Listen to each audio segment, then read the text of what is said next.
নমস্কার বন্ধুরা, welcome to the GK academy channel. আমার নাম সর্বজিৎ সেনগুপ্ত এবং ইন্ডিয়ান পলিটিতে আমরা আজকে একটা নতুন টপিক শুরু করব। এম লক্ষ্মীকান্তের লেখা এই ইন্ডিয়ান পলিটি বই থেকে আমরা ডাব্লিউবিসিএস পরীক্ষার জন্য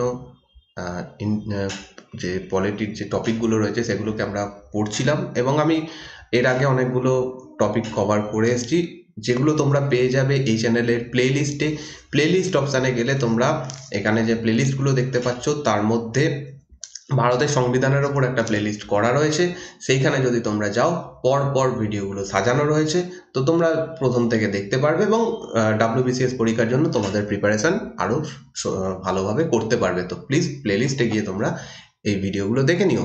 আজকে নতুন চ্যাপ্টার শুরু করব, তার আগে কন্ট্যাক্ট ইনফরমেশন তোমাদের বলে দেবো যে এই চ্যানেলের টেলিগ্রাম গ্রুপ এবং ফেসবুক পেজ রয়েছে, সেইগুলোতে তোমরা জয়েন হতে পারো। জয়েন হওয়ার জন্য লিঙ্কও তোমরা পেয়ে যাবে। লিঙ্ক পাবে এই চ্যানেলের যে অ্যাবাউট সেকশন রয়েছে সেখানে গেলে, এখানে লিঙ্ক বলে দেওয়া রয়েছে, প্রত্যেকটা লিঙ্ক এখানে রয়েছে। তোমাদের যেখানে প্রয়োজন, যেখানে তোমাদের অ্যাকাউন্ট রয়েছে, তোমরা আমাকে ফলো করতে পারো। একটা জিনিস যে ফেসবুক পেজ এবং টেলিগ্রাম চ্যানেল, এই দুটো জায়গাতে তোমরা যদি ফলো করো তাহলে ক্লাসের নোটিফিকেশন পেয়ে যাবে। টেলিগ্রাম চ্যানেলে পিডিএফ গুলো পেয়ে যাবে, তোমাদের যাদের পিডিএফটা প্রয়োজন হবে তারা এখান থেকে পেয়ে যাবে। আর যদি কোনো কোশ্চেন থাকে, ডাউট থাকে ইত্যাদি, তোমরা টেলিগ্রামে মেসেজ করতে পারো বা ইনস্টাগ্রামে আমাকে মেসেজ করতে পারো, তো ফেসবুকেও মেসেজ করতে পারবে। তো তোমরা যেখানে প্রয়োজন, তোমাদের কোনো কোশ্চেন থাকলে, ডাউট থাকলে বা কোনো সাজেশন থাকলে তোমরা এখানে বলতে পারো। তো প্লিজ যেগুলো তোমাদের প্রয়োজন সেখানে একটু ফলো করে নিও। নতুন যারা দেখছো, প্রথমবার ফার্স্ট টাইম এই চ্যানেলে যারা, তাদেরকে বলছি যে যদি তোমরা এই চ্যানেলের সঙ্গে যুক্ত থাকতে চাও তাহলে সাবস্ক্রাইব করে নাও। নতুন অনেক ভিডিও, অনেক ক্লাস আমি তোমাদেরকে প্রোভাইড করব এবং তোমাদের প্রিপারেশন যাতে সঠিকভাবে হয় সেই জন্য 100% চেষ্টা আমি আমার তরফ থেকে করব। এবং তোমরা, আশা করছি তোমাদের প্রিপারেশন ভবিষ্যতের জন্য, ভবিষ্যতের যে পরীক্ষাগুলো আসছে সেগুলোর জন্য একদম সঠিক প্রিপারেশন তোমরা পাবে। আর তোমরা যারা এই চ্যানেলের সঙ্গে যুক্ত আছো, অনেকদিন ধরে আমার ভিডিও দেখছো, তাদের কাছে একটাই রিকোয়েস্ট, যদি ভিডিওগুলো ভালো লাগে, ক্লাসগুলো তোমাদের যদি অবশ্যই ভালো লাগে, তাহলে লাইক করো, কারণ লাইকটাও দরকার এই চ্যানেলের গ্রোথের জন্য। আমি যে প্রতিদিন ভিডিও দিচ্ছি, লাইভ ক্লাস করাচ্ছি, এগুলোকে আর একটু গ্রোথ অবশ্যই দরকার রয়েছে। বুঝতেই পারছো আমি যে এই সমস্ত কাজগুলো করছি, আমারও একটু এটা ভালো লাগে দেখতে যে ভিডিওগুলো নিচে ভিউ হচ্ছে বা লাইক হচ্ছে। সেটা যদি তোমাদের মনে হয় যে তোমাদের ভালো লাগছে, প্লিজ একটু লাইক করো এবং পারলে একটু শেয়ার করো। এটাই তোমাদের কাছে অনুরোধ, যদি পারো তোমরা অবশ্যই করো। তো আজকে আমরা নতুন চ্যাপ্টার শুরু করব, চ্যাপ্টার নাম্বার 5, সেটা হচ্ছে ইউনিয়ন অ্যান্ড ইটস টেরিটরি, বা বাংলাতে হচ্ছে কেন্দ্র এবং রাজ্য সমূহ। এই সম্পর্কে আমরা ডিসকাস করব। পুরোটা একটা ক্লাসের মাধ্যমে হবে না, দুটো ক্লাস আমি এই চ্যাপ্টারটার উপরে দেবো। আজকে হচ্ছে প্রথম পার্ট, এখানে কিছুটা আলোচনা করব, নেক্সট ক্লাসে আমরা বাকিটা কমপ্লিট করব। তো চলো শুরু করব আজকের টপিক। আমরা এর আগে যেটা দেখে এসেছি, এর আগের ক্লাসে, সেটা হচ্ছে প্রিএম্বল বা প্রস্তাবনা। প্রস্তাবনার পর থেকে অরিজিনালি আমাদের যে সংবিধান সেটা শুরু হচ্ছে এবং প্রথম আর্টিকেল নাম্বার 1, এখানে রয়েছে দুটো জিনিস। একটা হচ্ছে দেশের নাম, এই দেশটার নাম কি এবং এই দেশটা কেমন।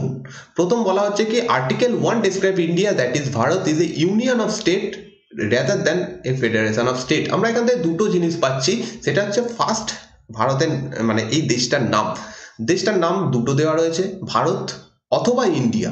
এবং সেকেন্ড যে জিনিসটা বলা রয়েছে সেটা হচ্ছে এই দেশটা কেমন পলিসি ফলো করে, সেটা হচ্ছে ইউনিয়ন অফ স্টেট। এটা এখানে বলা হচ্ছে যে আমাদের দেশ হচ্ছে ইউনিয়ন অফ স্টেট, বা বাংলা করলে হবে এক কেন্দ্রিক।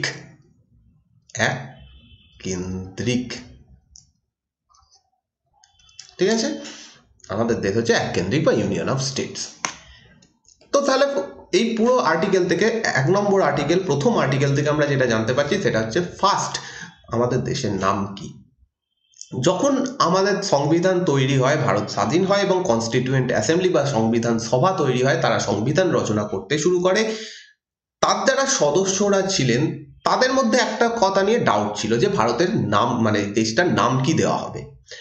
কিছু মেম্বার বলেন যে এই দেশের নাম দেওয়া উচিত ইন্ডিয়া, মডার্ন নাম ইন্ডিয়া। আবার কিছু লোক বলেন যে এই দেশের নাম দেওয়া উচিত ট্র্যাডিশনাল যে নামটা ছিল সেই হিসাবে, অর্থাৎ ভারত। প্রাচীনকাল থেকে এই দেশটাকে ভারতবর্ষ বলা হতো। তো এবার এই দুটো দলের মধ্যে একটা কনফিউশন ছিল যে কোন নামটা রাখা হবে। তখন কনস্টিটিউয়েন্ট অ্যাসেম্বলি বা সংবিধান সভা ঠিক করে যে এই দুটো নামই আমরা সংবিধানে রাখবো। অতএব ইন্ডিয়া, সেই দেশটারই নাম হচ্ছে ভারত, সেইটাই এখানে বলা হচ্ছে প্রথম আর্টিকেলের মাধ্যমে। The constituent assembly had to adopt A mix of both, দুটো নামই রাখে, একটা হচ্ছে ইন্ডিয়া, সেকেন্ড হচ্ছে ভারত। সেকেন্ড, এই আর্টিকেল থেকে আমরা যেটা দেখতে পাচ্ছি যে আমাদের দেশ হচ্ছে ইউনিয়ন অফ স্টেট বা এক কেন্দ্রিক রাষ্ট্র। Secondly, the country is described as the union, although its constitution is federal in structure. আমরা পুরো সংবিধান পড়ব এবং আমরা দেখব যে ভারতের যে পলিসি, সেখানে অধিকাংশ জিনিস রয়েছে ফেডারাল সিস্টেমে। ফেডারালের বাংলা হচ্ছে যুক্তরাষ্ট্র। ওকে, যুক্তরাষ্ট্র। আমরা দেখব যে আমাদের যে পলিসি সেটা অধিকাংশ ক্ষেত্রে যুক্তরাষ্ট্রীয় পরিকাঠামোকে ইন্ডিকেট করছে, কিন্তু সংবিধান আমাদের বলে দিচ্ছে যে আমাদের দেশ হচ্ছে ইউনিয়ন। এর পিছনে নিশ্চয়ই কোনো কারণ রয়েছে। সেখানেই ডক্টর আম্বেদকর, অর্থাৎ আমাদের সংবিধানের যিনি জনক বি.আর. আম্বেদকর, তিনি বলছেন যে the Indian federation is not the result of agreement among the states like American federation, and second, the state have no right to secede from the federation. যুক্তরাষ্ট্র পরিকাঠামোর একটা সবথেকে গুরুত্বপূর্ণ বৈশিষ্ট্য হচ্ছে যে দেশ যুক্তরাষ্ট্রীয় পরিকাঠামো ফলো করে সেই দেশটা তাদের যে রাজ্যগুলো রয়েছে সেই রাজ্যগুলোর মধ্যে চুক্তির ভিত্তিতে তৈরি হয়। অর্থাৎ আমাদের দেশের যে রাজ্যগুলো রয়েছে, পশ্চিমবঙ্গ, বিহার, উড়িষ্যা, এরা যদি চুক্তি করে একটা দেশ গঠন করত, তাহলে সেটাকে আমরা বলে দিতাম একটা ফেডারেশন। এটা হচ্ছে ফেডারেশনের সব থেকে বড় বৈশিষ্ট্য। এবং আমেরিকা যুক্তরাষ্ট্রের যে ফেডারেশন, আমেরিকা যুক্তরাষ্ট্রের যে পরিকাঠামো, সেইটা এই জিনিসটা ফলো করে।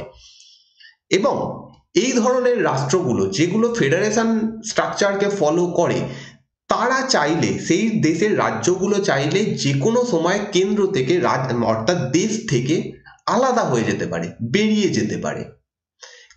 কিন্তু আমাদের দেশের ক্ষেত্রে এই দুটোই নয়।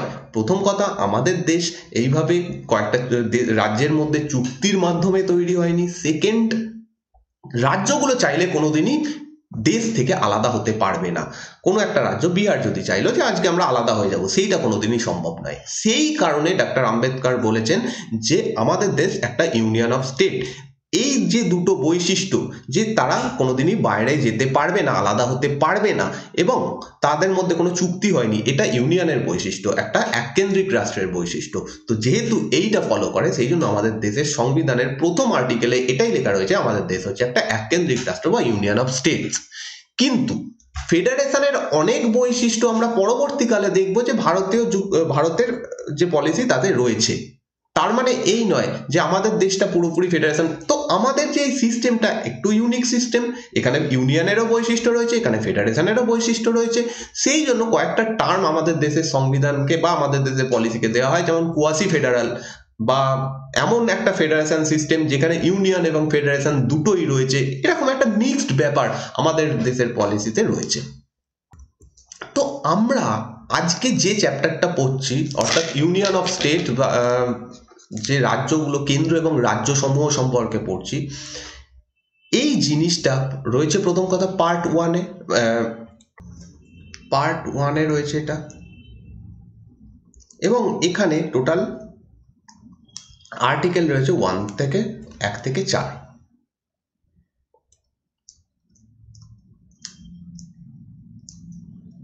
তো এই টোটাল এই কটা আর্টিকেল নিয়েই আজকের আমাদের এই ডিসকাশন। তো প্রথম আর্টিকেল থেকে আমরা প্রথম যে জিনিসটা পেয়েছি সেটা হচ্ছে দেশটার নাম, সেকেন্ড হচ্ছে কি ধরনের পলিসি ফলো করে, এবং থার্ড আমরা 1 নম্বর আর্টিকেল থেকে যেটা পাচ্ছি সেটা হচ্ছে the territory of India can be classified into 3 categories. আমাদের দেশের যে অংশটা রয়েছে, যে অঞ্চলটা নিয়ে আমাদের দেশ অবস্থিত, তার মধ্যে 3টে ক্যাটাগরির রাজ্য রয়েছে। প্রথম হচ্ছে টেরিটরি অফ স্টেট, নর্মাল রাজ্যগুলো। সেকেন্ড হচ্ছে ইউনিয়ন টেরিটরি বা কেন্দ্রশাসিত অঞ্চল, এবং থার্ড হচ্ছে territories that may be acquired by government of India at any time. অর্থাৎ ভারত সরকার যদি কোনো জায়গা ভবিষ্যতে দখল করে সেই জায়গাটাকে রাখা হচ্ছে 3 নম্বর ক্যাটাগরির মধ্যে। প্রথম ক্যাটাগরিতে আমরা বুঝতেই পারছি রাজ্যগুলো, যেমন আমাদের রাজ্য পশ্চিমবঙ্গ এটা এর মধ্যে পড়ে যাচ্ছে, যেমন বিহার, উড়িষ্যা, ইউপি, যে কোনো রাজ্য এর মধ্যে পড়ে যাচ্ছে। ইউনিয়ন টেরিটরিজ মধ্যে পড়ে যাচ্ছে কেন্দ্রশাসিত অঞ্চল বলতে যে জায়গাগুলোতে কেন্দ্র ডাইরেক্ট শাসন করে, যেমন পন্ডিচেরি বা পুডুচেরি, যেমন দাদরা নগর হাভেলি, যেমন আন্দামান নিকোবর দ্বীপপুঞ্জ, এগুলো ইউনিয়ন টেরিটরির মধ্যে পড়ছে। আবার 3 নম্বর ক্যাটাগরিতে রয়েছে যে এমন কিছু জায়গা যেগুলো ভবিষ্যতে বা যেগুলোকে ভারত সরকার দখল করবে বা গ্রহণ করবে। কিভাবে? হয়তো কোনো একটা দেশ, ধরা যাক বাংলাদেশ, আমাদের কোনো একটা জায়গা গিফট করলো, সেই জায়গাটাকে আমরা কিভাবে রাখবো? সেই জায়গাটাকে আমরা রাখবো এই 3 নম্বর ক্যাটাগরির মাধ্যমে। এরপরে সেটাকে নিয়ে কি করা হবে? সেটাকে রাজ্য বানানো হবে না কেন্দ্রশাসিত অঞ্চল বানানো হবে, সেটা পরের ঘটনা। সেটা কিভাবে হবে আমরা একটু পরে জানবো, কিন্তু এইরকম একটা ক্যাটাগরি রয়েছে। একটা খুব কমন উদাহরণ, যে যখন ভারত স্বাধীন হয় তখন গোয়া জায়গাটা আমাদের মধ্যে ছিল না, মানে আমাদের রাষ্ট্রের মধ্যে ছিল না। এই জায়গাটাকে পরবর্তীকালে দখল করা হয়। তো এইরকম করে যদি কোনো জায়গা দখল করা হয় তাহলে এটা 3 নম্বর ক্যাটাগরির মধ্যে রাখা হবে এবং ভবিষ্যতে এটাকে রাজ্য বা কেন্দ্রশাসিত অঞ্চলে পরিণত করা হবে। প্রথম আমরা এই জিনিসটা জানতে পারছি। তো আমরা একটা জিনিস বুঝে গেলাম যে প্রথম আর্টিকেলের মাধ্যমে আমাদের দেশের মধ্যে কোন কোন জায়গা রয়েছে, সেই জায়গাগুলোকে কিভাবে ভাগ করা হয়। এবার তাদের নাম দিতে হবে। সেই নামগুলো আমরা কোথা থেকে পাবো? The names of the states and union territory and their territorial existence are mentioned in the first schedule of the constitution. At present there are 28 state and 9 union territories. ভারতের সংবিধানের প্রথম সূচিতে ফার্স্ট শিডিউলে রয়েছে ভারতের যে কটা রাজ্য রয়েছে তাদের নাম, যে কটা কেন্দ্রশাসিত অঞ্চল রয়েছে তাদের নাম, এবং তারা কতটা জায়গা জুড়ে অবস্থিত, তাদের সীমানা কি, এই জিনিসটা বলা রয়েছে ফার্স্ট শিডিউলে। তো এই পয়েন্টটা ইম্পর্টেন্ট, মনে রাখবে। বর্তমানে এখন আমি যখন ভিডিও করছি তখন 28টা রাজ্য রয়েছে, 9টা ইউনিয়ন টেরিটরি রয়েছে। কারণ তোমরা জানো যে 2019-এ একটু চেঞ্জ করা হয়েছে এই বিষয়ে। এর আগে অবধি জম্মু কাশ্মীর আলাদা একটা রাজ্য ছিল, বর্তমানে জম্মু কাশ্মীরকে রাজ্যের তালিকা থেকে বাদ দেওয়া হয়েছে।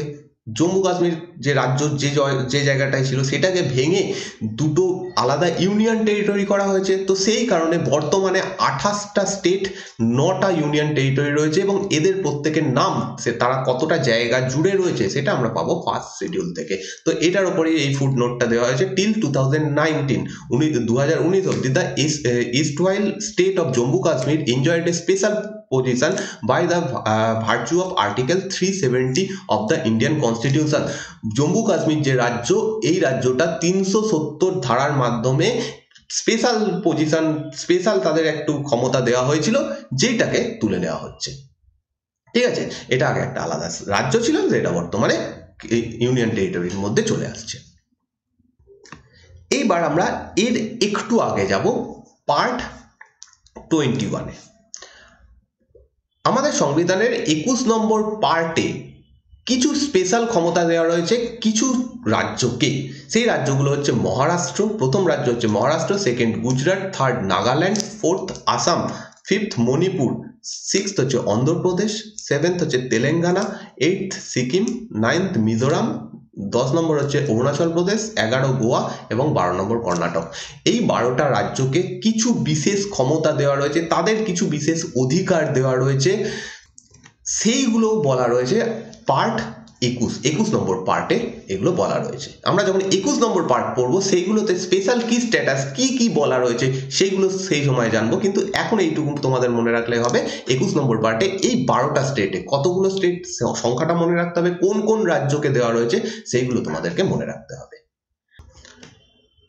তাহলে আমরা আগের যে স্লাইডে যে জিনিসটা দেখলাম, 3 নম্বর যে ক্যাটাগরি, যেখানে ভারত সরকার চাইলে কিছু জায়গা দখল করতে পারে বা কিছু জায়গা গ্রহণ করতে পারে, এই জিনিসটা ভারতের অধিকার। যে কোনো স্বাধীন দেশ এই কাজটা করতে পারে। তারা চাইলে কোনো জায়গা দখল করতে পারে, অবশ্যই সেটা ইন্টারন্যাশনাল ল বা যে যে আইন রয়েছে সেই অনুযায়ী করতে পারে। এরম নয় যে আইন ভেঙে করবে, কিন্তু সেরকমভাবে করার অধিকার ভারতেরও রয়েছে। কিভাবে করতে পারে সেটা হচ্ছে ট্রিটির মাধ্যমে, অর্থাৎ দুটো দেশের মধ্যে ট্রিটি সন্ধি হলো, ইন্ডিয়া এবং বাংলাদেশ এদের দুজনের মধ্যে সন্ধি হলো যে বাংলাদেশ কোনো একটা জায়গা আমাদেরকে দিল, সেই চুক্তির মাধ্যমে কোনো একটা দ্বীপ বাংলাদেশ আমাদের দিল, সেটা সেইভাবে একটা জায়গা দখল করতে পারে বা সেইভাবে একটা জায়গা গ্রহণ করতে পারে, পারচেসের মাধ্যমে করতে পারে, কোনো একটা দেশের থেকে কোনো একটা জায়গা কিনতে পারে ভারত চাইলে, গিফট হিসেবে নিতে পারে, লিজ হিসেবে নিতে পারে। লিজ মানে হচ্ছে একটা নির্দিষ্ট সময়ের জন্য এই জায়গাটা আমাদের দেশের মধ্যে থাকবে, এই রকম জিনিসের মাধ্যমে, এইগুলোর মাধ্যমে ভারত চাইলে জায়গা দখল করতে পারে। এবং এর উদাহরণও রয়েছে, যেমন আমি একটু আগে গোয়ার কথা বলেছিলাম, গোয়া একটা উদাহরণ, তাছাড়া দাদরা নগর হাভেলি, দমন দিউ, পন্ডিচেরি, সিকিম, এইগুলো কিন্তু যখন ভারত স্বাধীন হয় এই জায়গাগুলো ভারতের যে অঞ্চল, ভারতের যে সীমানা তার মধ্যে ছিল না, এগুলো স্বাধীন আলাদা ছিল, নয় কোনোটা হচ্ছে পর্তুগিজদের হাতে, কোনোটা ফরাসিদের হাতে, বা কোনোটা নিজেরাই স্বাধীন ছিল। সেইগুলোকে পরবর্তীকালে তারা একে একে জয়েন হয়, কোনো কোনো কোনো জায়গাকে দখল করা হয় পুলিশ অ্যাকশনের মাধ্যমে, কোনো কোনো জায়গা নিজেরাই এসে জয়েন হয়, এইভাবে হয়। ওকে, তো এই জায়গাগুলো সম্পর্কে আমরা একটু পরে দেখছি। নেক্সট আমরা আর্টিকেল 1 সম্পর্কে অনেক কথা জেনে এলাম, আর্টিকেল 1-এ যা যা বলা রয়েছে আমরা ডিটেলসে জানলাম। এবার আমরা চলে যাব আর্টিকেল নাম্বার 2, 2 নম্বর আর্টিকেলে। 2 নম্বর আর্টিকেলে কি বলা হয়েছে প্রথমে সেটা জানতে হবে। Article 2 empowers the parliament to admit into union of India or establish new state on such term and condition as it thinks fit। এখানে একটা ইম্পর্টেন্ট জিনিস, 2 নম্বর আর্টিকেল ভারত সরকারকে কি কয়েকটা ক্ষমতা দিচ্ছে। সেই ক্ষমতা হচ্ছে নতুন রাজ্য সে গঠন করতে পারবে, বা নতুন কোনো রাজ্যকে সে নিজের টেরিটরির মধ্যে অন্তর্ভুক্ত করতে পারবে। এইখানে যে জিনিসটার সম্পর্কে বলা হচ্ছে সেটা হচ্ছে এমন একটা জায়গা যে জায়গাটা আগে ভারতের মধ্যে ছিল না, সেই জায়গাকে যদি নতুন করে তৈরি করা হয়, নতুন রাজ্য হিসাবে বা নতুন কেন্দ্রশাসিত অঞ্চল হিসাবে তৈরি করা হয়, তাহলে সেটা করতে হবে আর্টিকেল 2 এর মাধ্যমে। আবার একটা উদাহরণ আমি দিচ্ছি, ধরো বাংলাদেশ, সব থেকে সহজ উদাহরণ বাংলাদেশ আমাদের বন্ধু দেশ, এবং বাংলাদেশের থেকে ধরো একটা কোনো জায়গা, কোনো একটা প্লেস, কোনো একটা জায়গা বাংলাদেশ দিল ইন্ডিয়াকে, ভারতকে। অতএব এই জায়গাটা, যে জায়গাটা দিল, এই জায়গাটা দিল, সেই জায়গাটা এতদিন অবধি ভারতের সীমানার মধ্যে ছিল না, এটা এতদিন বাংলাদেশের সীমানার মধ্যে ছিল, বাংলাদেশ ভারতকে সেটা দিল। তার ফলে কি হচ্ছে, ভারত এবার দেখলো এই জায়গাটাকে সে একটা রাজ্য বানাবে। এই কাজটা যদি সে করতে চায় সেটা সে করবে কিসের মাধ্যমে? আর্টিকেল 2 এর মাধ্যমে, 2 নম্বর আর্টিকেলের মাধ্যমে। এই জায়গাটা কোনোদিনই ভারতের যে সীমানা তার মধ্যে ছিল না, সেই কারণে এটা করা হচ্ছে 2 নম্বর আর্টিকেলে। কিন্তু আবার যদি একটা উদাহরণ নিই, যে অন্ধ্রপ্রদেশ বলে যে রাজ্যটা ছিল সেই রাজ্যটাকে ভেঙে দুটো রাজ্য করে দেওয়া হয়েছে, অন্ধ্রপ্রদেশ এবং তেলেঙ্গানা। এই কাজটা কিন্তু আর্টিকেল 2 এর মাধ্যমে করা হয়নি, সেটা করা হয়েছে পরে আর্টিকেল 3 এর মাধ্যমে, সেটা আমরা একটু পরে দেখব। তো আর্টিকেল 2 ভারত সরকারকে এই ক্ষমতা দিচ্ছে যে কোনো নতুন জায়গাকে সে যদি নিজের টেরিটরির মধ্যে অন্তর্ভুক্ত করতে চায় বা নতুন কোনো রাজ্য তৈরি করতে চায়, যে জায়গাটা এতদিন অবধি ভারতের ছিল না, সেইটা সে করতে পারবে আর্টিকেল 2 এর মাধ্যমে। তো সেখানে এটাই বলা হচ্ছে, Das article 2 grants 2 powers to the parliament। First হচ্ছে the power to admit into union of India new state। সে বি বলা হচ্ছে the power to establish new state, অর্থাৎ নতুন কোনো জায়গাকে ভারতের অন্তর্ভুক্ত করা, যেটা বললাম। এবং সেকেন্ড হচ্ছে establish new state, নতুন কোনো রাজ্য তৈরি করা। The first refers to admission of state which are already in existence, and second refers to the establishment of states which are not in existence before। এবার আরো একটা জিনিস হতে পারে, যে ধরো বঙ্গোপসাগরের ওপরে কোনো একটা নতুন দ্বীপ তৈরি হলো, এখানে একটা নতুন দ্বীপ তৈরি হলো, এবং এই যে অঞ্চলটা বঙ্গোপসাগরের এই অঞ্চলটা ভারতের সীমানার মধ্যে পড়ছে। তোমরা জানো যে সমুদ্র মধ্যেও বেশ কিছুটা অংশ কোনো একটা পার্টিকুলার দেশের থাকে, যেমন ভারত মহাসাগরের নিচে রয়েছে ভারত মহাসাগর, এর পাশে রয়েছে আরব সাগর, এর কিছুটা অংশ, এই মোটামুটি একটা জাস্ট রাফ হিসাবে দেখাচ্ছি এটা, যে এই মোটামুটি এই জায়গাগুলো হয়তো ভারতের মধ্যে রয়েছে, ভারতের অংশ, এখানে ভারত যা খুশি করতে পারে। এই অঞ্চলের মধ্যে কোথাও একটা নতুন দ্বীপ তৈরি হলো, এই দ্বীপটা আগে কোনোদিন ছিল না, হঠাৎ করে হয়েছে, ভারত দেখলো যে নতুন একটা দ্বীপ হয়েছে, সে কি করলো, সেই জায়গাটাকে নিয়ে একটা কেন্দ্রশাসিত অঞ্চল বানিয়ে দিল। এইটা কিভাবে করবে? আর্টিকেল 2 এর মাধ্যমে করবে। এবং সেকেন্ড উদাহরণ আমরা আগেই দেখলাম যে বাংলাদেশ একটা গিফট করলো জায়গা, সেই জায়গাটা আমাদের সঙ্গে ছিল না, সেই জায়গাটাকে ভারত কি করলো, একটা রাজ্য বানালো বা একটা কেন্দ্রশাসিত অঞ্চল বানালো। সেটা করবে কে? সেটা আর্টিকেল 2 নম্বর আর্টিকেলের মাধ্যমে। তো সেই জন্য এখানে বলা হচ্ছে নোটেবলি article 2 relates to the admission of or establishment of new state that are not part of the union of India. যে জায়গাটা এতদিন অবধি ভারতের মধ্যে এটা ছিল না, সেই জায়গাটাকে এইভাবে করা যাবে, এই জিনিসটা মনে রাখতে হবে। কিন্তু যদি ভারতে অলরেডি এমন কোনো রাজ্য রয়েছে, সেটাকে ভেঙে দেওয়া হলো, দুটো রাজ্যকে জুড়ে একটা নতুন রাজ্য করা হলো, অর্থাৎ ভারতের সীমানার মধ্যে এতদিন এটা ছিল, এইরকম জায়গা নিয়ে যদি কোনো কাটাছেড়া করতে হয়, সেটা করতে হবে আর্টিকেল 3 এর মাধ্যমে, 3 নম্বর আর্টিকেলের মাধ্যমে। Article 3, on the other hand, relates to the formation or change in the existing state of Union of India. অর্থাৎ যে রাজ্যগুলো, যে কেন্দ্রশাসিত অঞ্চলগুলো অলরেডি আমাদের দেশের মধ্যে রয়েছে, সেই জায়গাগুলোকে নিয়ে যদি আমরা কোনো রকম কাটাছেড়া করি, সেটা নাম পরিবর্তন হতে পারে, সেটা দুটো রাজ্যকে একসাথে যুক্ত করা হতে পারে, সেটা কোনো রাজ্যকে ভেঙে দুটো রাজ্য বানানো হতে পারে, এই সমস্ত কিছু আমরা করতে পারবো আর্টিকেল 3 এর মাধ্যমে, 3 নম্বর আর্টিকেলের মাধ্যমে। তো 2 নম্বর এবং 3 নম্বর আর্টিকেলের মধ্যে এটাই হচ্ছে তফাৎ। নেক্সট হেডিং হচ্ছে parliament's power to reorganise the states. অর্থাৎ আমরা আর্টিকেল 3 নিয়ে আমরা এবার ডিটেলসে আলোচনা করব। রিঅর্গানাইজ মানে হচ্ছে পুনর্গঠন, বাংলা করলে হবে পুনর্গঠন। অর্থাৎ যে রাজ্যগুলো রয়েছে, স্টেটস বলতে শুধুমাত্র রাজ্য নয়, কেন্দ্রশাসিত অঞ্চলকেও তার মধ্যে যুক্ত করবে। তো রাজ্য বা কেন্দ্রশাসিত অঞ্চলগুলোকে পুনর্গঠন করার সম্পর্কে আমরা এবার আলোচনা করব, এবং সেখানে পার্লামেন্টের কি ভূমিকা রয়েছে, পার্লামেন্টের হাতে কি পাওয়ার রয়েছে। Article 2 authorize the parliament to প্রথম হচ্ছে form a new state by separation of territory from any state, or by uniting two or more state or part of state, or by uniting any territory or part to a part of any state.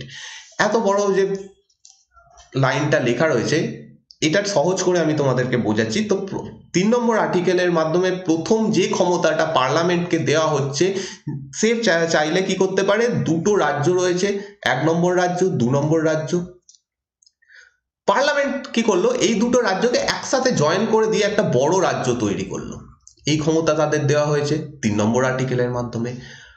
পার্লামেন্টকে এরকম ক্ষমতা দেওয়া রয়েছে যে 1 নম্বর রাজ্যের কিছুটা অংশ কেটে নিল, 2 নম্বর রাজ্যের কিছুটা অংশ কেটে নিল, দিয়ে সেই দুটোকে যুক্ত করে একটা নতুন স্টেট তৈরি করে দিল, 3 নম্বর স্টেট, সেইটা তার হাতে ক্ষমতা দেওয়া হয়েছে এই 3 নম্বর আর্টিকেলের মাধ্যমে।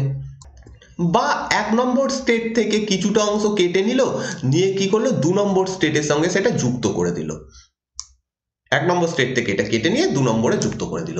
এই সমস্ত গুলোর ক্ষমতা দেওয়া হয়েছে 3 নম্বর আর্টিকেলের মাধ্যমে। তো প্রথম যে লাইনটা লেখা রয়েছে, যা তার মিনিং হচ্ছে এটাই, সিম্পলি এটা মনে রাখতে পারো।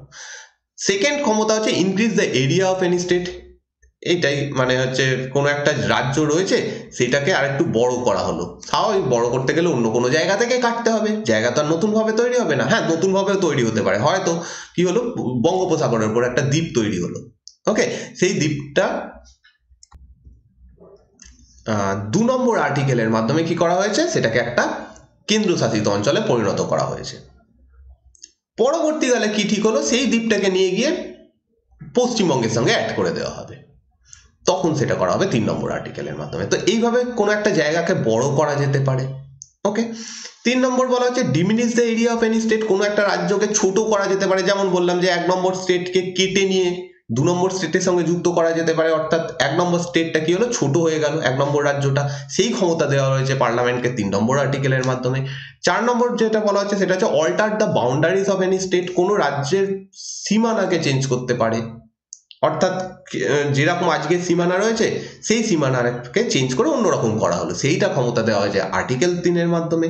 Alter the name of any state. এটা পরীক্ষায় খুব কোশ্চেন আসে যে কোন আর্টিকেলের মাধ্যমে কোনো একটা রাজ্যের নাম চেঞ্জ করা যেতে পারে, সেটা হচ্ছে 3 নম্বর আর্টিকেলের মাধ্যমে। রিসেন্টলি তোমরা জানো যে পশ্চিমবঙ্গের নাম চেঞ্জ করা নিয়ে খুব কথা হচ্ছে, পশ্চিমবঙ্গ থেকে মানে ওয়েস্ট বেঙ্গল থেকে বেঙ্গল করা, যেদিনই এটা করা হবে, যখনই এটা করা হবে, তখন সেটা করা যাবে আর্টিকেল 3-এর মাধ্যমে। সবসময় মনে রাখবে, যেদিনই খবর এটা পাবে যে বেঙ্গল নাম হয়ে গেছে, তাহলে এটা বুঝবে যে 3 নম্বর আর্টিকেলের মাধ্যমে করা হয়েছে।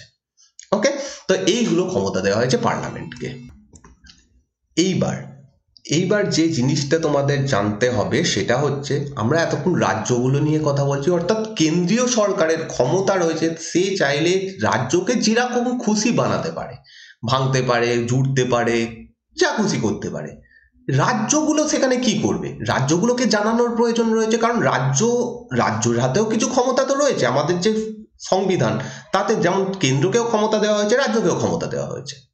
তো আর্টিকেল 3 নম্বর আর্টিকেল বলছে যে যদি এই সমস্ত কাজগুলো করা হয়, যে কাটাছেঁড়া করা, নাম পরিবর্তন করা, এইগুলো যদি করতে হয়, দুটো কাজ করতে হবে। 2 কন্ডিশন দেওয়া হয়েছে, দুটো কন্ডিশন দেওয়া হয়েছে পার্লামেন্টকে, এই দুটো করতে হবে, তারপরে সে এই কাজগুলো করতে পারবে। প্রথম কাজ হচ্ছে, এ বিল contemplating the above change can be introduced in the parliament only with the prior recommendation of the president। অর্থাৎ প্রেসিডেন্ট যদি প্রথমে প্রেসিডেন্ট বলবে যে তোমরা এটা করতে চাইছো, যা খুশি করতে চাইছো, নাম চেঞ্জ যা বা রাজ্যগুলোকে পুনর্গঠন সব করতে পারবে, কিন্তু একটা বিল তোমাদেরকে পার্লামেন্টে তুলতে হবে। অর্থাৎ প্রেসিডেন্ট বলবে একটা বিল উত্থাপিত করতে, এবং পার্লামেন্টে সেই বিলটা নিয়ে আসবে সেন্ট্রাল গভর্নমেন্ট। কারণ এই কাজগুলো কে করছে? সেন্ট্রাল গভর্নমেন্ট করছে। তো সেন্ট্রাল গভর্নমেন্ট একটা বিল নিয়ে আসবে কোথায়? পার্লামেন্টে, যে কাজটা করা হচ্ছে সেটার জন্য। এবং second, before recommending the bill, the president has to refer the same to the state legislature concerned for expressing its view within a specified period। অর্থাৎ প্রেসিডেন্ট বিল যেটা উত্থাপিত করতে বলবে কেন্দ্রীয় সরকারকে, তার আগে প্রেসিডেন্ট নিজে জেনে নেবে যে রাজ্যগুলো সেটা চাইছে কিনা। প্রেসিডেন্ট রাজ্যের যে আইনসভা রয়েছে, অর্থাৎ স্টেট লেজিসলেচার, যাকে আমরা বলবো বিধানসভার কাছ থেকে জানবে যে এই রাজ্যটার সঙ্গে এই করা হবে, সেটা তাদের মত রয়েছে কিনা, বা মত থাকলেও সেটাতে কোনো রেকমেন্ডেশন তারা দিচ্ছে কিনা, সেই রকম তারা সেই জিনিসটাকে প্রেসিডেন্ট জানবে। অর্থাৎ সিম্পলি উদাহরণ হচ্ছে, ওয়েস্ট বেঙ্গলের নাম চেঞ্জ করার কথা হচ্ছে, আচ্ছা এটা বাদ দিলাম, অন্য কিছু ভাবছি, যেমন অন্ধ্রপ্রদেশকে ভেঙে দুটো রাজ্য করার কথা উঠছে। তো অন্ধ্রপ্রদেশ রাজ্যের যে বিধানসভা রয়েছে, সেই বিধানসভাতে ফার্স্ট কাজ হবে কি, যে প্রেসিডেন্ট সেই বিধানসভার কাছে জানতে চাইবে যে আমরা এটাকে ভাঙতে চাইছি, ভেঙে দুটো রাজ্য করতে চাইছি, সেইটাতে তাদের মত কি, বা যদি এটা তাদের মত হ্যাঁ হয়, তাহলে তাদের কি কি চেঞ্জ করা উচিত বা কি করা উচিত। প্রেসিডেন্ট এরকম একটা মত নেবে, কার কাছ থেকে? বিধানসভার কাছ থেকে। ওকে, সেকেন্ড, এই কাজটা হওয়ার পর প্রেসিডেন্ট এবার কেন্দ্রীয় সরকার, সেন্ট্রাল গভর্নমেন্টকে বলবে একটা বিল পার্লামেন্টে উত্থাপিত করতে।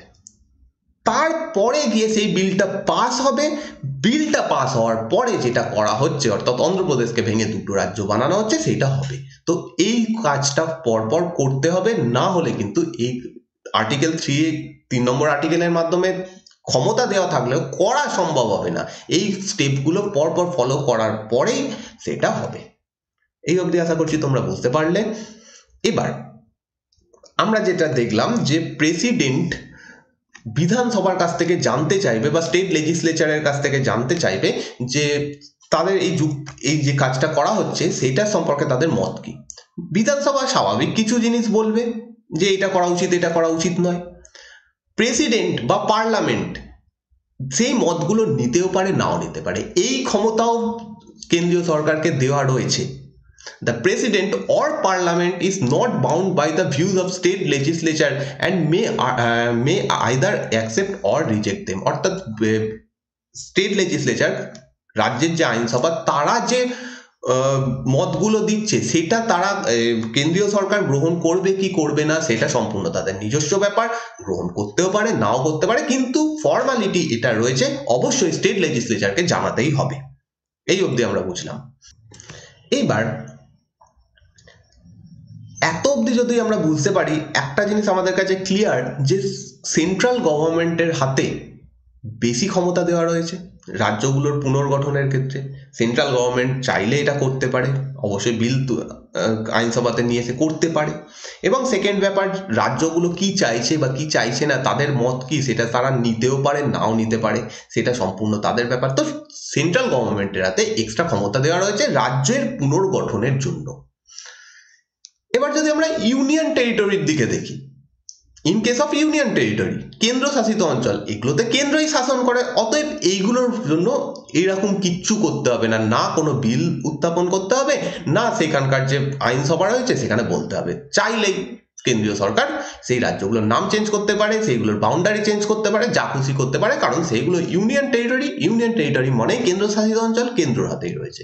এই জিনিসটা তোমাদের মনে রাখতে হবে। In case of union territory, no reference and need to be made to the concerned legislature to ascertain its view, and parliament can itself take any action and it deems fit. Parliament চাইলেই যেরকম তারা মনে করছে সেরকম সেটা করতে পারে union টেরিটরির সঙ্গে। তাহলে আমাদের কাছে এটা clear, it is clear that constitution authorise the parliament to form new state or alter the states boundaries or name of the existing state without their consent. অর্থাৎ পার্লামেন্টের হাতে এখানে বেশি ক্ষমতা দেওয়া রয়েছে, তারা চাইলে যে কোনোভাবেই রাজ্যকে পুনর্গঠন করতে পারে, রাজ্যের নাম চেঞ্জ করতে পারে। তো সেই জন্য একটা ওয়ার্ড এখানে খুব ইম্পর্টেন্ট, সেটা হচ্ছে the parliament can redraw political map of India without it's will. অর্থাৎ পার্লামেন্ট চাইলে ভারতের ম্যাপকে চেঞ্জ করতে পারবে উইদাউট সেই সমস্ত রাজ্যের কাছ থেকে মত নিয়ে বা তাদের কথা শুনে। তারা চাইলে শুনতেও পারে, নাও শুনতে পারে, তাই জন্য বলা হচ্ছে তাদের মত না নিয়েই ভারতের যে ম্যাপ রয়েছে সেটাকে তারা যে কোনো সময় চেঞ্জ করতে পারে। এই ক্ষমতাটা পার্লামেন্টকে দেওয়া হয়েছে। Therefore, India is rightly described an indestructible union of destructible state. এই শব্দটার, এই লাইনটার মানে হচ্ছে ভারত এমন একটা দেশ যেখানে ইউনিয়নকে ভাঙা সম্ভব নয়। ইনডিস্ট্রাক্টেবল ইউনিয়ন, ইউনিয়ন মানে হচ্ছে সেন্ট্রাল গভর্নমেন্ট, সেন্ট্রালকে ভাঙা যাবে না, সেন্ট্রালের হাতে বেশি ক্ষমতা রয়েছে, কিন্তু ডিস্ট্রাক্টেবল স্টেট, কারণ স্টেটকে ভাঙা যাবে। যেমন অন্ধ্রপ্রদেশকে ভেঙে দুটো রাজ্য বানিয়ে দেওয়া হলো, সেইটা কি হচ্ছে, ডিস্ট্রাক্ট করা হচ্ছে, ভাঙা হচ্ছে। তো এই লাইনটা ইম্পর্টেন্ট। ভারত হচ্ছে অ্যান ইনডিস্ট্রাক্টেবল ইউনিয়ন অফ ডিস্ট্রাক্টেবল স্টেট। ভারতের ইউনিয়নকে ভাঙা সম্ভব নয়, কিন্তু ভারতের স্টেটগুলোকে, রাজ্যগুলোকে ভাঙা সম্ভব। তো সেটাই এখানে এলাবোরেট করা হয়েছে। The union government can destroy the states whereas the state government cannot destroy the union. কেন্দ্র চাইলে রাজ্যগুলোকে ভাঙতেই পারে, কিন্তু রাজ্য চাইলে কেন্দ্রকে ভাঙতে পারবে না। যদি আমরা ইউএস এর ক্ষেত্রে দেখি, আমেরিকা যুক্তরাষ্ট্র ঠিক তার উল্টো। আমেরিকা যুক্তরাষ্ট্র রাজ্যগুলো চাইলে কেন্দ্রকে ভেঙে দিতে পারে, অর্থাৎ সে দেশ থেকে আলাদা হয়ে যেতে পারে, কিন্তু কেন্দ্র চাইলে রাজ্যগুলোকে ভাঙতে পারবে না। ইউএস এর যে পলিসি, ইউএস এর কনস্টিটিউশনের সঙ্গে আমাদের পলিসি কনস্টিটিউশনের এটাই মেন তফাৎ। সেই কারণেই আমেরিকা হচ্ছে ফেডারেশন, আমাদের দেশ হচ্ছে ইউনিয়ন।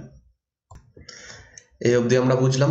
এবার আমরা পরবর্তী আর্টিকেলে চলে যাব, article number 4, 4 number article. Moreover, the Constitution, Article 4 itself declares that laws made for admission or establishment of new state under Article 2 and formation of new state and alteration of areas, boundaries or names of existing state under Article 3 are not to be considered as amendment of the Constitution under Article 368. ভারতের সংবিধানের 368 নম্বর আর্টিকেলে বলা হয়েছে যে সংবিধানকে কিভাবে সংশোধন করা যাবে। কনস্টিটিউশন অ্যামেন্ডমেন্ট বা সংবিধান সংশোধনের কথা বলা রয়েছে 368 নম্বর আর্টিকেলে। আমরা এই চ্যাপ্টারটা, এখানে একটা আলাদা টপিকই রয়েছে এই বইতে এইটা সম্পর্কে, কনস্টিটিউশন অ্যামেন্ডমেন্ট সম্পর্কে, সেটা আমরা পরে পড়বো। এইখানে যেটা বলতে চাওয়া হচ্ছে সেটা হচ্ছে আর্টিকেল 4 এর মাধ্যমে বলা হয়েছে যে আমরা এতক্ষণ ধরে যে আর্টিকেলগুলোর কথা পড়ে এলাম, দুটো আর্টিকেল, অর্থাৎ আর্টিকেল 2 এবং আর্টিকেল 3, এইগুলো যদি পালন করতে হয়, এগুলো যদি পালন করা হয়, তার জন্য সংবিধানকে সংশোধন করার কোনো প্রয়োজন নেই। অর্থাৎ যদি কোনো রাজ্যকে ভেঙে দুটো রাজ্য বানানো হয়, বা কোনো দেশ আমাদের একটা ছোট জায়গা দিয়েছে, সেই জায়গাটা আমরা গ্রহণ করে ভারতের অংশের মধ্যে অন্তর্ভুক্ত করলাম।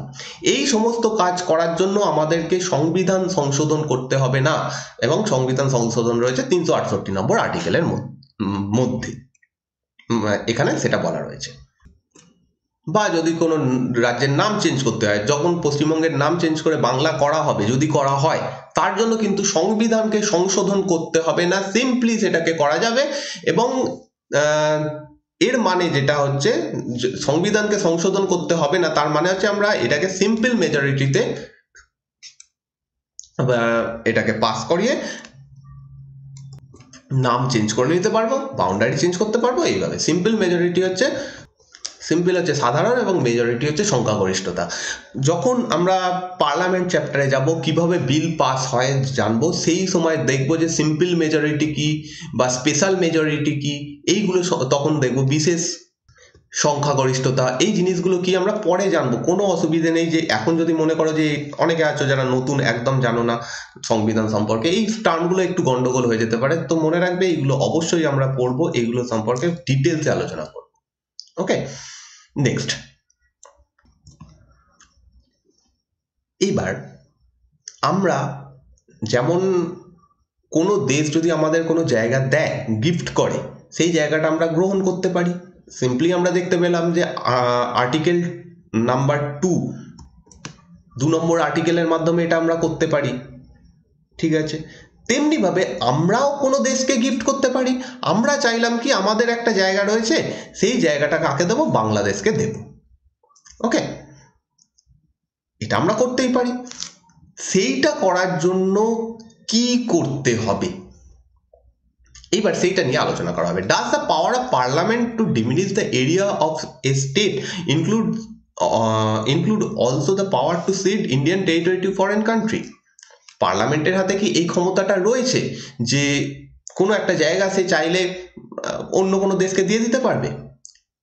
এইটার জন্য এই কোশ্চেনটাতে সুপ্রিম কোর্ট কি অ্যান্সার দিচ্ছে, কারণ আমরা জানি যে সংবিধানের মূল যে কোশ্চেনগুলো, সেগুলোর উত্তর সুপ্রিম কোর্টের বিভিন্ন মামলা থেকে পাওয়া যায়। The question came up for examination before the Supreme Court in a reference made by the President in 1960. 1960 সালে এই সেম কোশ্চেন সুপ্রিম কোর্টের সামনে আসে যে ভারত যদি চায় তার নিজের একটা জায়গা অন্য কোনো দেশকে কি দিতে পারবে, পার্লামেন্টের হাতে কি সেই ক্ষমতা রয়েছে? তো সেইটা সম্পর্কে যে এই কেসটা 1960 সালে এই কোশ্চেনটা কেন এসেছিল, সেই সময় একটা জায়গা ছিল বেরুবাড়ি ইউনিয়ন বলে, বেরুবাড়ি বলে একটা জায়গা ছিল, যেটা পশ্চিমবঙ্গে, আমাদের পশ্চিমবঙ্গে এই জায়গাটা ছিল, এবং সেটা তখন পাকিস্তানকে দেওয়ার একটা কথা উঠেছিল। তখন পাকিস্তান বলতে পূর্ব পাকিস্তান, আজকে যেটা বাংলাদেশ নামে পরিচিত। বাংলাদেশ স্বাধীন হওয়ার, মানে পূর্ব পাকিস্তান স্বাধীন হয়ে বাংলাদেশ হয়েছে। তো সেই সময় বেরুবাড়ি ইউনিয়ন, এই জায়গাটা ওয়েস্ট বেঙ্গল থেকে ভারত সরকার চাইছিল কি পাকিস্তানকে দেবে। সেইটা নিয়ে এইখানে এই কোশ্চেনটা ওঠে যে পার্লামেন্টের হাতে এই ক্ষমতা রয়েছে কিনা। সুপ্রিম কোর্ট সেখানে কি উত্তর দিচ্ছে, the supreme court held that the power of parliament to diminish the area of a state under article 3 does not cover the cession of Indian territory to a foreign country. 3 number আর্টিকেলে আমরা যে জিনিসগুলো দেখলাম যে কোনো একটা রাজ্যকে সে ভাঙতে পারে, মানে সেন্ট্রাল গভর্নমেন্ট ভাঙতে পারে, ভেঙে কি করতে পারে, অন্য একটা রাজ্যের সঙ্গে যুক্ত করতে পারে, কিন্তু 3 নম্বর আর্টিকেলের মাধ্যমে সে চাইলে কোনো একটা জায়গাকে ভেঙে অন্য কোনো দেশকে দিতে পারে না। অর্থাৎ 3 নম্বর আর্টিকেলে আমাদের বলা হয়েছিল যে দুটো রাজ্য রয়েছে, একটা রাজ্য থেকে কিছুটা অংশ কেটে নিয়ে সেটা 2 নম্বর রাজ্যকে দিয়ে তার সঙ্গে অ্যাড করে দেওয়া যায়, এটা করা সম্ভব 3 নম্বর আর্টিকেলের মাধ্যমে। কিন্তু 3 নম্বর আর্টিকেলের মাধ্যমে এই জায়গাটা অন্য কোনো দেশকে দিতে পারবে না। ভারত যদি চায় এই জায়গাটা এখান থেকে কেটে নিয়ে সেটা বাংলাদেশকে দেবে, সেইটা সম্ভব নয়। সম্ভব নয় বলতে 3 নম্বর আর্টিকেলের মাধ্যমে সেটা সম্ভব নয়। তাহলে ভারত যদি এরকম দিতে চায় বাংলাদেশকে বা কোনো একটা দেশকে, নেপালকে কোনো জায়গা দিল, কোনো একটা আলাদা দেশকে, আমাদের একটা যদি জায়গা আমরা দিতে চাই, তাহলে আমাদের কি করতে হবে? আমাদেরকে সংবিধান সংশোধন করতে হবে সিম্পল মেজরিটিতে। যেটা দেখলাম এই যে এখানে সিম্পল মেজরিটি, এরকম সিম্পল মেজরিটিতে সেটা সম্ভব নয়।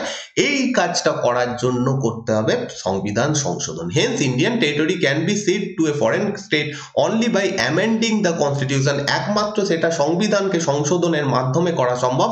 এবং সংবিধান সংশোধন কত নম্বর আর্টিকেলে রয়েছে? Article number 368। 368 আর্টিকেলের মাধ্যমে এইরকম কাজ করা সম্ভব। তো এরকম হয়েছিল। কিভাবে হয়েছিল? 9th কনস্টিটিউশনাল অ্যামেন্ডমেন্ট অ্যাক্ট 1960-এ 9th constitutional amendment act pass হয়, নবম সংবিধান সংশোধন পাস হয় 1960-এ, এবং এর মাধ্যমে এই যে জায়গাটা বেরুবাড়ি জায়গাটা পাকিস্তানকে, পূর্ব পাকিস্তানকে দেওয়া হয়। ওকে, তো এটার জন্য নবম সংবিধান সংশোধন হয় এবং এইটা সেই কারণে ইম্পর্টেন্ট। 9th কনস্টিটিউশনাল অ্যামেন্ডমেন্ট, এটা কত সালে পাস হয়েছিল এবং এর মাধ্যমে কি করা হয়েছিল। ওকে, এই অবধি আশা করছি আমরা বুঝতে পারলাম। বুঝতে না পারলে যদি কোনো জায়গাতে একটু অসুবিধা হয় আমাকে কমেন্ট করে জানাবে বা আমাকে টেলিগ্রামে মেসেজ করে জানাবে, আমি তোমাদের সেই জায়গাটা আবার বুঝিয়ে দেওয়ার চেষ্টা করব। ওকে, চলো আমরা আবার এগোই।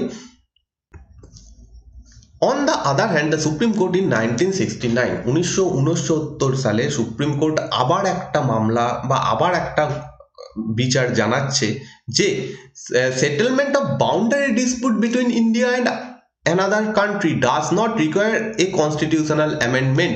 It can be done by executive action as it does not involve cession of Indian territory to a foreign country.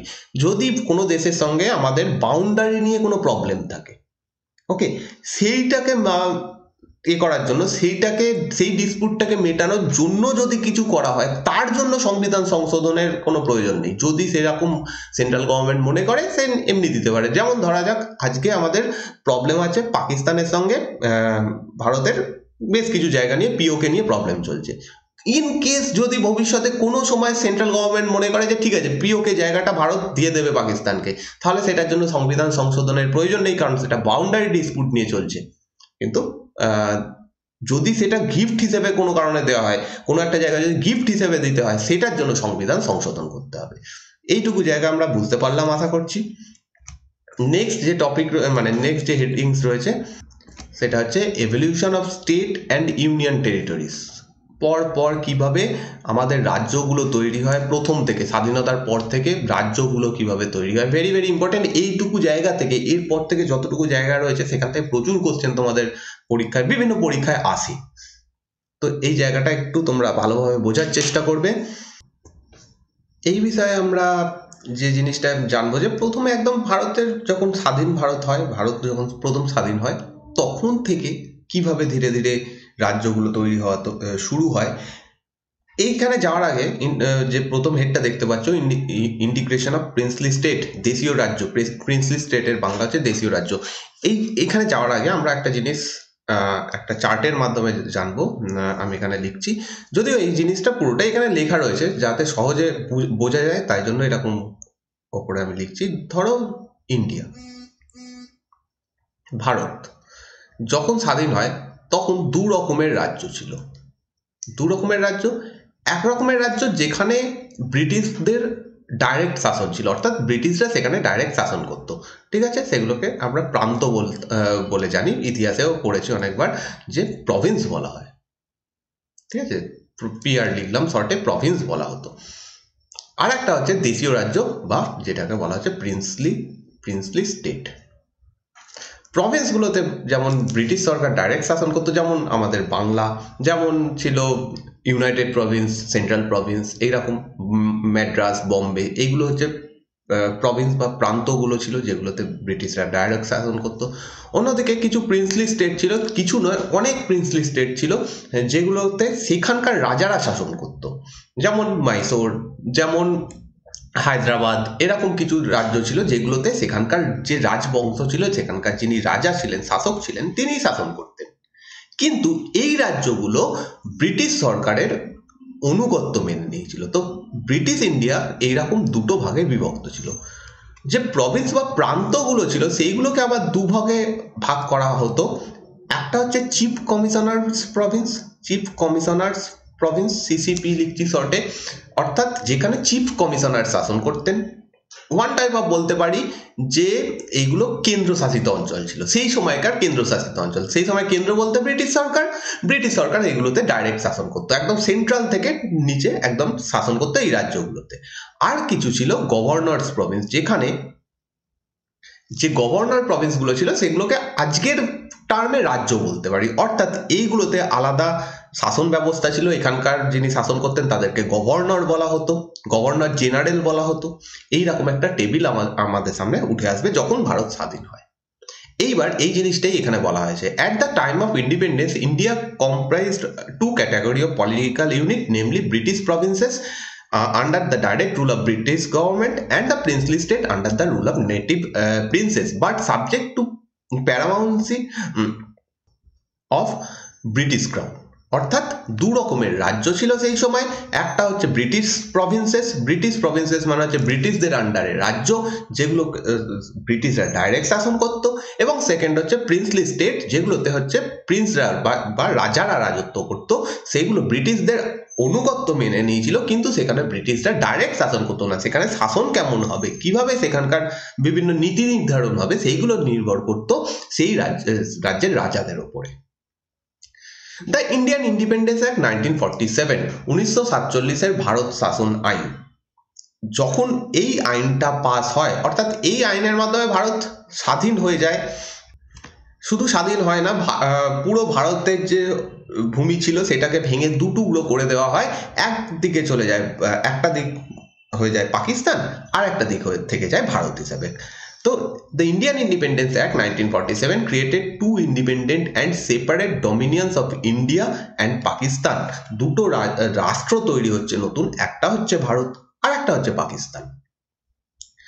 এবার যে জায়গাগুলো ডাইরেক্ট ব্রিটিশদের কন্ট্রোলে রয়েছে, অর্থাৎ ব্রিটিশ প্রভিন্সেস, ব্রিটিশদের আন্ডারে যে প্রান্তগুলো রয়েছে, সেইগুলোকে ভেঙে দুটুকরো করে দেওয়া হচ্ছে। কিছুটা জায়গা পাকিস্তান হয়ে যাচ্ছে, কিছুটা জায়গা ভারত হয়ে যাচ্ছে। কিন্তু যে জায়গাগুলোতে দেশীয় রাজারা শাসন করছেন বা প্রিন্সলি স্টেট যেগুলো, সেইগুলোকে ডাইরেক্ট ব্রিটিশরা এই দুটো দেশের মধ্যে ভাগ করে দিতে পারেনি, কারণ সেখানে তাদের ডাইরেক্ট শাসন ছিল না, তাদের হাতে সেই ক্ষমতাটা ছিল না, সেখানকার রাজারা শাসন করত।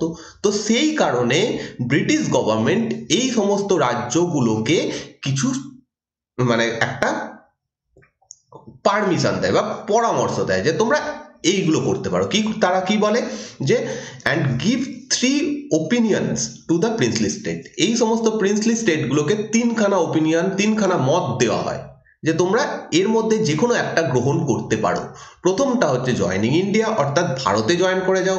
সেকেন্ড হচ্ছে জয়নিং পাকিস্তান, অর্থাৎ পাকিস্তানে জয়েন করো, অর রিমেনিং ইন্ডিপেন্ডেন্ট, অর্থাৎ আর নয় স্বাধীন থাকো। 3টে মত তাদেরকে দেওয়া হয়। এগুলো দেওয়ার কারণ হচ্ছে এদের ওপর ডাইরেক্ট শাসন ব্রিটিশদের ছিল না। তো 3টে মতের মধ্যে বা যে যেটা নেবে সেই হিসাবে সেরকম হবে। আমরা যে সময়ের কথা আলোচনা করছি, ভারত যখন সবে স্বাধীন হয়, সেই সময় 552খানা এরকম প্রিন্সলি স্টেট ছিল। একটা দুটো নয়, 552খানা দেশীয় রাজ্য ছিল। অফ দ্য 552 প্রিন্সলি স্টেট, 552টা এরকম প্রিন্সলি স্টেটের মধ্যে 549টাই জয়েন করে যায় ভারতে। বাকি 3টে থেকে যায় স্বাধীন, তারা না ভারতে জয়েন করে না পাকিস্তানে জয়েন করে। ওকে, তাহলে 552টাই জয়েন হয়ে যাচ্ছে ভারতে, ইন্ডিয়ার সাথে। আর 3টে থাকছে স্বাধীন, সেই 3টে হচ্ছে হায়দ্রাবাদ, জুনাগড় এবং কাশ্মীর। এই 3টে জায়গা স্বাধীন থেকে যাচ্ছে, তারা বলে যে আমরা কোথাও জয়েন হব না। ওকে, however in course of time they were also integrated in with India। পরবর্তীকালে এবার দেখো, পুরো ভারত তৈরি হয়ে গেছে, তার মধ্যে 3টে জায়গা যদি এরকম আলাদা আলাদা থেকে যায়, সেটা ভারতের পক্ষে বিভিন্নভাবে অসুবিধা হবে, এবং সেই কারণে এই জায়গাগুলোকেও ভারতের সঙ্গে যুক্ত করে নেওয়া হচ্ছে, যেহেতু এই 3টে জায়গায় ভারতের যে সীমানা তৈরি হয়েছিল তার মধ্যে ছিল। 3টে জায়গা দেখো, জুনাগড়, হায়দ্রাবাদ, কাশ্মীর, 3টে জায়গায় ভারতের যে টেরিটরি তার মধ্যেই ছিল। তাই জন্য তাদেরকে পরবর্তীকালে কি করা হচ্ছে, জয়েন করিয়ে নেওয়া হচ্ছে। হায়দ্রাবাদকে করা হচ্ছে কিভাবে, পুলিশ অ্যাকশনের মাধ্যমে। এখানে পুলিশ গিয়ে এখানকার যারা রাজা ছিল তাদেরকে সরিয়ে দেওয়া হয় এবং এই জায়গাটাকে দখল করে অ্যাড করে দেওয়া হয় ভারতের সঙ্গে। Junagadh by means of referendum. Referendum শব্দের বাংলা হচ্ছে গণভোট। ওকে, এখানকার মানুষই চাইছিল যে তারা এরকমভাবে আলাদাভাবে স্বাধীন থাকবে না, সেখানে একটা ভোট নেওয়া হয় এবং সকলের অধিকাংশ মত আছে যে তারা ভারতের সঙ্গে জয়েন হয়ে যাবে। তো সেইভাবে জুনাগড় জয়েন হয়ে যায় ভারতের সঙ্গে। আর কাশ্মীর বাই ইনস্ট্রুমেন্ট অফ অ্যাসেশন, অর্থাৎ কাশ্মীরকে জয়েন করা হয় কিছু বিশেষ সুযোগ সুবিধা তাদের সঙ্গে কিছু ডিসকাস করে, মানে যেরকম বিশেষ সুবিধা দিয়ে ইত্যাদি করে কাশ্মীরকে জয়েন করানো হয়। এইভাবে তিনটে জায়গা ভারতের সঙ্গে যুক্ত হয়। In 1950, the Constitution contained a four-fold classification of states and territories of Indian Union: Part A, Part B, Part C, and Part D territories. In all, they number 29. এবার সমস্ত জায়গা হলো 552টা ছিল, তার মধ্যে সকলেই জয়েন হয়ে গেল ভারতের সঙ্গে। অলরেডি ভারতে বেশ কিছু রাজ্য ছিল যেগুলোকে আমরা প্রভিন্স হিসেবে পেয়েছিলাম ব্রিটিশদের কাছ থেকে, সেইগুলো রয়েছে। সবাইকে এবার একত্রিত করা হয়। এইবার তৈরি হবে রাজ্য। রাজ্য তৈরি করার জন্য একটা লিস্ট বানায় ভারত সরকার, যে এই চারটে জায়গার থেকে এবার আস্তে আস্তে রাজ্য বানানো হবে। চারটে যে লিস্ট বানানো হয় তাতে টোটাল 29টা জায়গার নাম দেওয়া হয়। 29টা জায়গা এর মধ্যে রয়েছে। আমি লিস্টটা এখানে অ্যাড করেছি, দেখো। স্টেট ইন পার্ট এ, এখানে টোটাল এতগুলো রাজ্য ছিল: Assam, Bihar, MP, Madhya Pradesh, Bombay, Madras, Odisha, Punjab, United Province এবং ওয়েস্ট বেঙ্গল। পার্ট বি যে স্টেটগুলো ছিল সেগুলো হচ্ছে হায়দ্রাবাদ, জম্মু কাশ্মীর, মধ্য ভারত, মাইসোর, পাটিয়ালা অ্যান্ড ইস্ট পাঞ্জাব, রাজস্থান, সৌরাষ্ট্র, ত্রিবাঙ্কর, কোচিন এবং বিন্ধ্য প্রদেশ। পার্ট এ তে যেগুলো রয়েছে সেইগুলোর সেখানে সবকটাই হচ্ছে ব্রিটিশদের কাছে ডাইরেক্ট পাওয়া গেছিল। এই রাজ্যগুলো পুরোপুরি ব্রিটিশদের আন্ডারে ছিল, যেগুলো আমরা দেখছিলাম যে প্রভিন্স, প্রান্ত সেই হিসাবে ছিল। সেইগুলোকেই জয়েন মানে একটা লিস্ট বানানো হয়েছে এই জায়গাগুলো। এখনো পর্যন্ত কিন্তু রাজ্য তৈরি হয়নি, জাস্ট লিস্ট বানানো হচ্ছে। সেকেন্ড পার্ট বি এবং পার্ট সি তে যেগুলো দেখবো, যেগুলোর নাম, সেগুলোর অধিকাংশই দেশীয় রাজ্য ছিল, যেমন হায়দ্রাবাদ, যেমন জম্মু কাশ্মীর, মাইসোর, পাটিয়ালা, পাঞ্জাব, ইস্ট পাঞ্জাব, এই সমস্তগুলো এক একটা আলাদা ছোট ছোট ছিল, দেশীয় রাজ্য ছিল। তারপর হচ্ছে পার্ট সিতে ছিল আজমের, ভোপাল, বিলাসপুর, কোচবিহার, কুর্গ, দিল্লি, হিমাচল প্রদেশ, কচ্ছ, মণিপুর এবং ত্রিপুরা। এবং পার্ট ডিতে হচ্ছে আন্দামান নিকোবর। এরকম চারটে লিস্ট বানানো হয়। ওকে, এরপরে এবার রাজ্য তৈরি হবে। এরপরে যে রাজ্য তৈরির ঘটনা, সেইখানে আমরা দেখব পরপর তিনটে কমিটি তৈরি হবে। কিভাবে রাজ্যগুলো তৈরি হবে, এই তিনটে কমিটি কি বলবে, ফাইনালি কিভাবে আমাদের আজকের যে রাজ্যগুলো রয়েছে সেইগুলোতে আসবে, সেই সমস্ত জিনিসটা আমরা পরের দিনের ক্লাসে দেখব। কারণ এইখান থেকে যদি আবার করি সেটা পুরোটা একটা কন্টিনিউ পার্ট হবে, অসুবিধা হবে। সেই জন্য আমি এটা কি করব, পরের দিনের যে ক্লাসটা করব সেখানে জানিয়ে দেবো। তো এই হচ্ছে আজকের যে টপিকটা ছিল, তার হাফ আমরা কমপ্লিট করলাম। কেমন লাগলো তোমরা জানাবে, কোনো অসুবিধা থাকলে জানাবে। আর যে আমি এই অবধি গেল, আমার যেটা নেক্সট বলার রয়েছে সেটা হচ্ছে মক টেস্ট। মক টেস্ট আমি অলরেডি ক্রিয়েট করে দিয়েছি।